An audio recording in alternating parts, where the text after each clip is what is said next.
One day we were sketching down by the castle. It was 1970. That was the last time I saw the Cambria moor up along the esplanade. She lay there for around a year. I think it was the last time she came out of trade and was sold off to the Maritime Trust for £1. I now know that being the last sailing barge to work under sail, she had earned her reputation. An anomaly in a fast-changing world. To find out more about her, I headed for Gravesend, where she lay by the old Seamen's Mission. I wanted to speak to Basil Brambleby, Secretary of the Cambria Trust.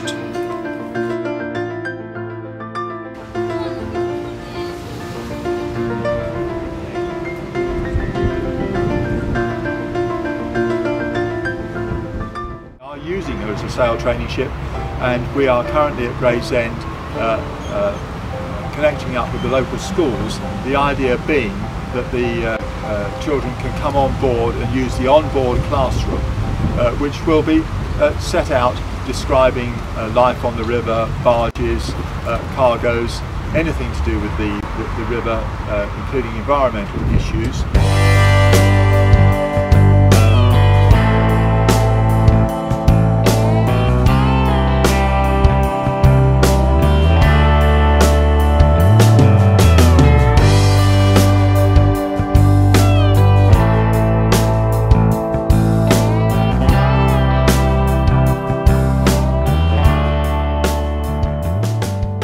I was pleased to discover that some 40 barges are still active, and when the matches take place each summer, it's possible to imagine what it must have been like to look across the estuaries in the mid-1800s, when the barges were in their heyday. London was continually expanding at that time. The demand for coal to fuel the households and the power stations was ever increasing. The demand for more barges grew and grew. It appeared to be a natural cycle of events, demand feeding supply and vice versa. Bricks were a commodity that was needed in massive numbers. A barge could load 40,000 bricks, all loaded by hand. In 1 year alone, 450 million bricks were transported to London. Other cargoes were wheat, barley or timber. The barges were on a roll, and fortunes were being made by the barge owners. There were over 2,000 barges in the Thames estuary.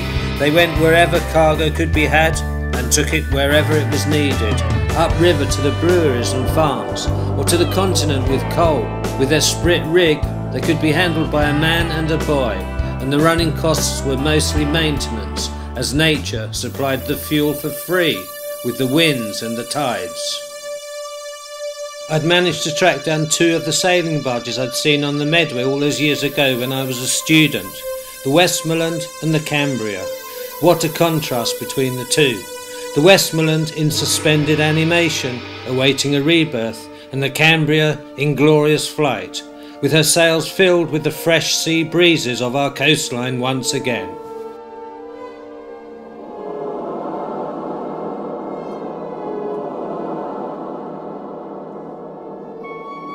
The Cambria's future is secure, but the future of these craft in general is now in jeopardy.